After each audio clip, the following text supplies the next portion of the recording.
First, I just want to welcome y'all to Me and Roses. Thanks for having us. Thank y'all for coming on. I'm here with Miss Yasha, and I'm here with Miss Morg W. So, Miss Morg W. So basically, I just want y'all to just kick it off and just kind of let the audience know a little bit about y'all. Okay. Go ahead, you go first. So I'm Yasha Clark. I'm a local personal injury attorney here in New Orleans. Born and raised here in New Orleans. I do a couple of other things as well, but a couple of other things. Yeah, I dabble in a little, But for the main part, I am an entrepreneur, and I plan to grow businesses from the ground. I plan to invest in businesses, give back to my community, stuff like that. That's cool. You're cool. So you would just let them know like a little bit about yourself. All right. I'm an event coordinator here in New Orleans. I'm also expanding my business portfolio, dabbing into different avenues of, making money. And yeah, I'm just looking to keep creating and keep building here in New Orleans to make sure that the money is circulating here in my city where I'm from, and just to keep growing. Definitely. I think that's like my main focus right now, is to just continue to grow as a person, and by me doing that, I'll be able to contribute to help everybody else grow as well. I like that. Keep growing.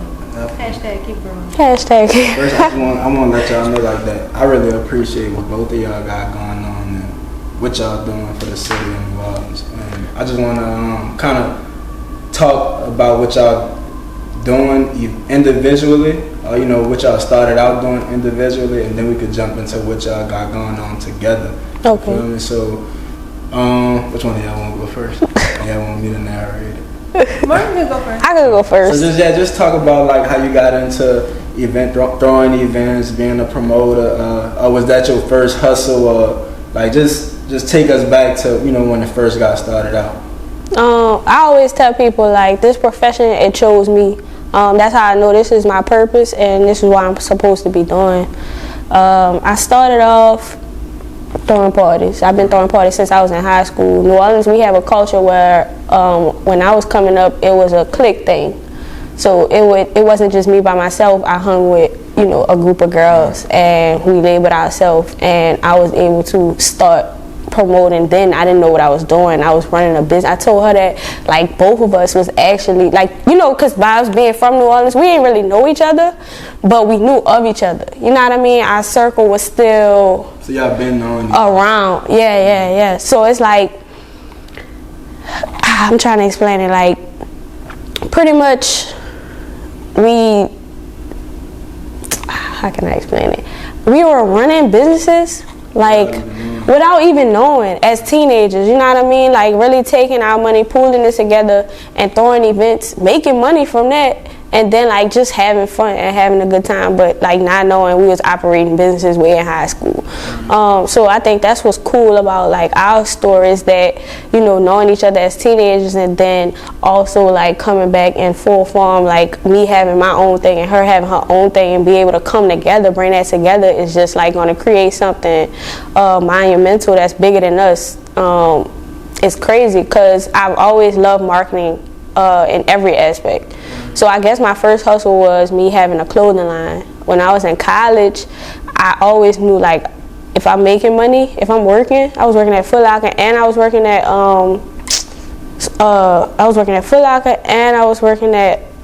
Baskin Robbins. So I was getting money from that. So I'm like, fuck, how can I flip it? Because thank God I really had parents who really took care of everything. I didn't really have no worries. So the money I did have, I knew I wanted to make more. You know what I mean? Like, so I started a clothing line because I saw my other friends was fucking flipping that shit.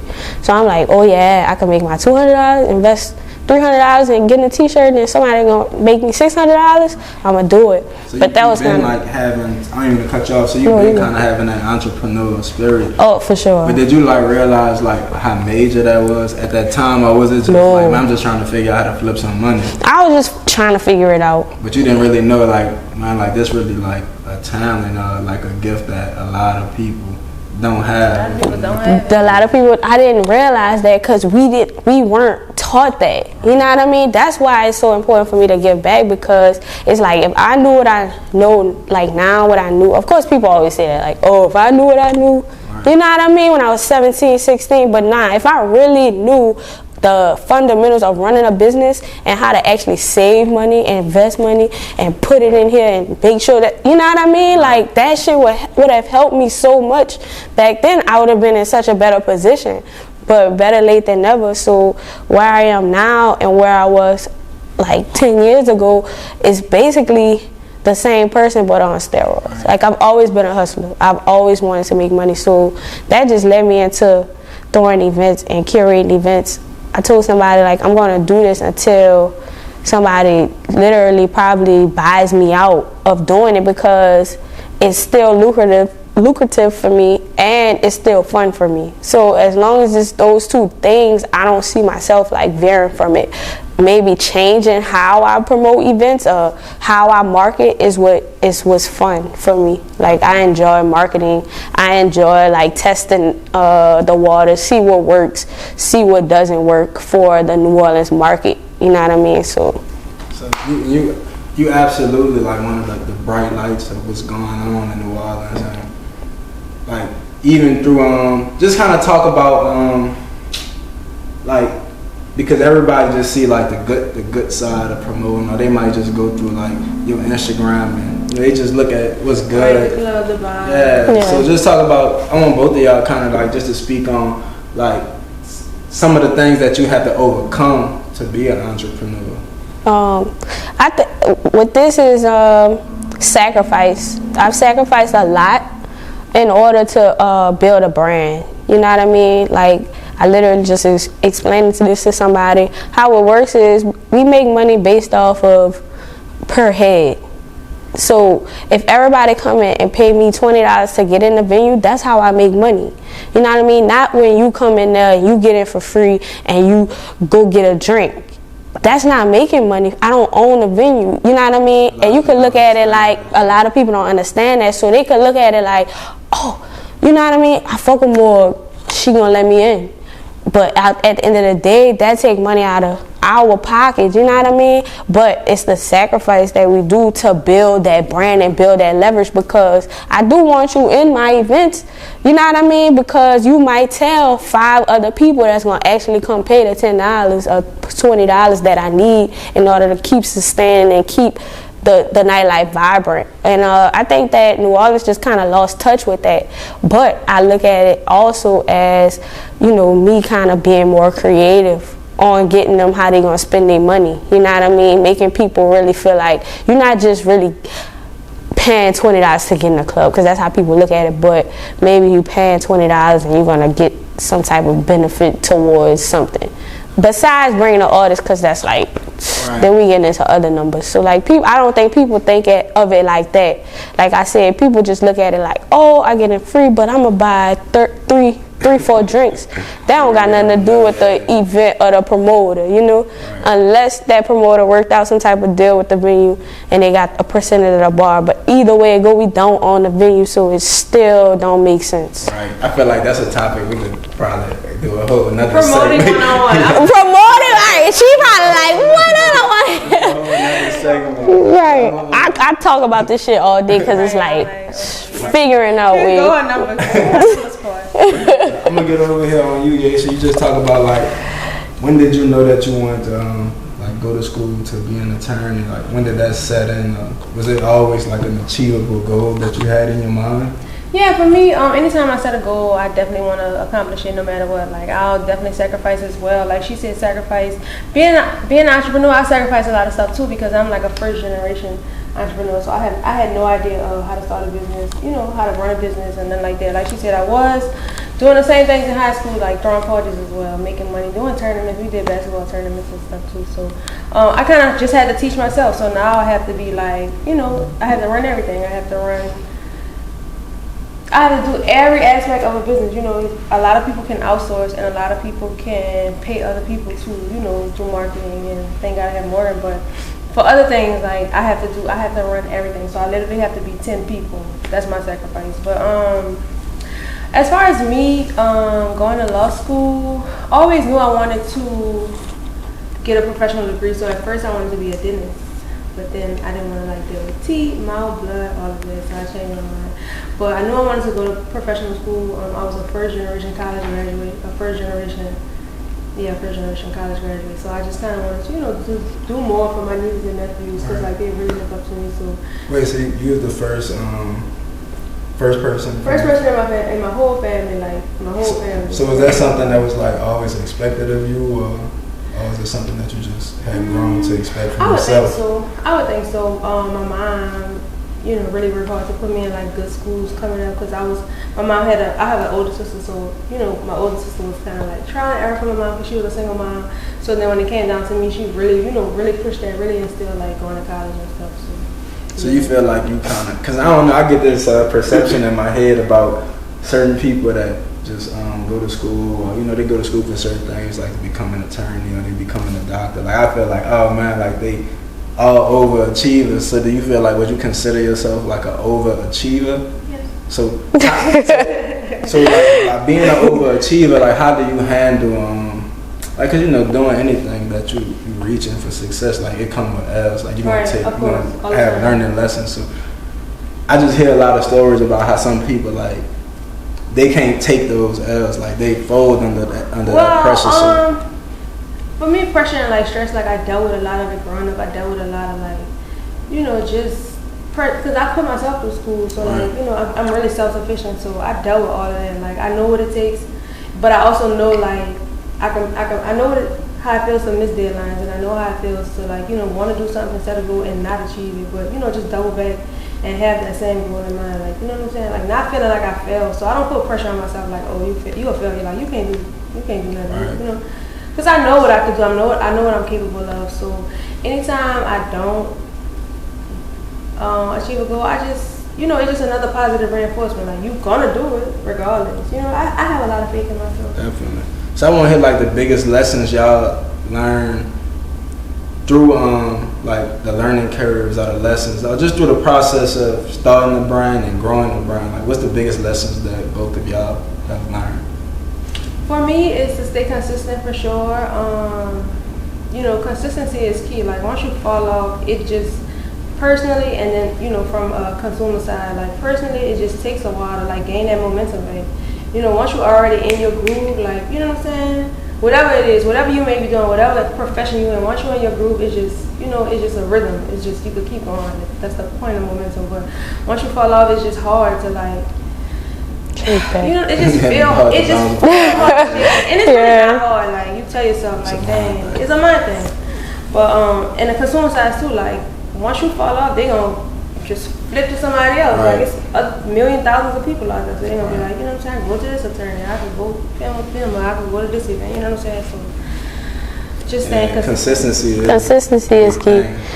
To me, it's like 10 different things, but like the most important 10 of them. Right, it's so many things lessons that you learned really, but I feel like the main thing is probably resilience, like to say what you were saying, like something happens, but to continue going and doing it better than like the failure or like the L or whatever is like that's gonna be what makes or break your brand, you know what I mean? And also having help.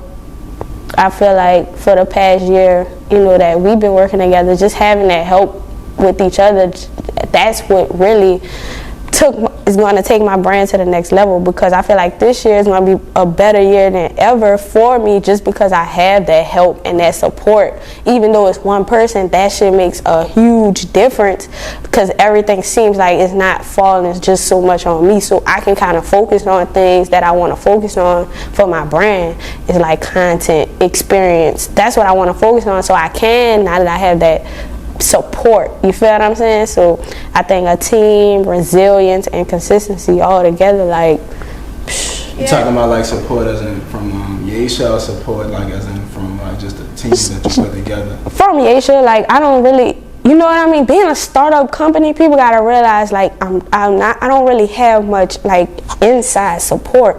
You know what I mean? Everything I pretty much do, I do on my own. So it's like having somebody, even if it's like mentally supporting me, telling me like, you know, that happened, like, but it's you gon', you know what I mean? I didn't see you happen worse. Things happen worse. So, you know, nobody don't come to my event. That might have discouraged me and be like, man, I'm not ever throwing another event again. Nobody came.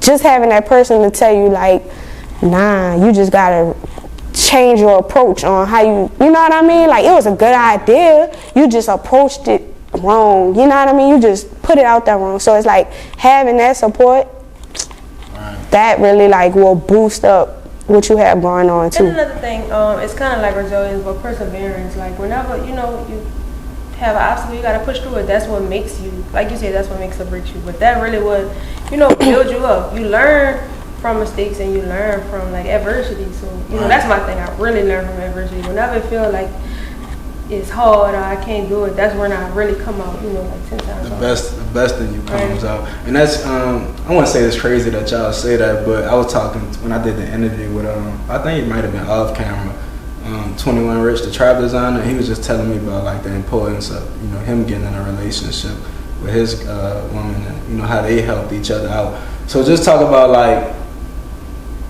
for the viewers, like just talk about being in a bad relationship with somebody, like how that could kind of, I feel like that could kind of mess things up for people, because I don't think people really understand like relationships and business, rather it be your relationship with your girlfriend, relationship with your boyfriend, relationships just with other people. Like just talk about like how being in bad relationships with people could kind of like put your business underground. Well, I think it could hinder it. Obviously, bad relationships hinder growth. You know what I'm saying? Bad relationships. You just have to be on one accord. Whenever you're working with somebody, it doesn't matter who it is, girlfriend, boyfriend, business partner. You have to be on one accord. Like, you know what I'm saying? The whole point of the business and a partnership or the relationship is to grow. So yeah, if it's a bad relationship, it's gonna hinder that. So. For sure. I learned that doing business too.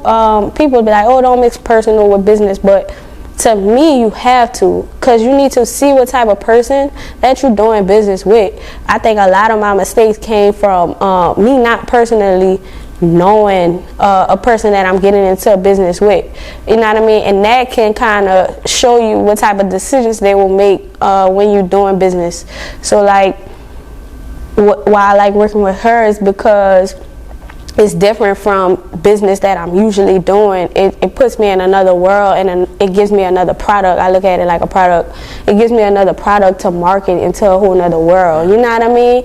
Like, it's perfect. Right. So it's like dealing with a whole nother type of people. Right. And meeting those type of people and having those relationships is cool as well, going throughout this whole process. It's basically just mutually beneficial. Like on top of everything, it's just mutually beneficial. Yeah, and I think people should take stuff more personal. Like, get to actually know people before you do business with them. Like, your morals and your goals might not be the same thing as theirs. It's not aligned, so it don't make sense. Why should I work with you if you're not trying to do the same thing I'm trying to do? So like, I feel like since we've been moving like that, things been kind of just working on its own. So which really, I feel like what you just said really could save a lot of people a lot of money and a lot of time. Ooh, a lot of headaches. A lot of headaches. Because like, I think a lot of people just look at the shiny side of things, like so with somebody offering, and you really don't pay no attention to that person that's offering you those things. Right. And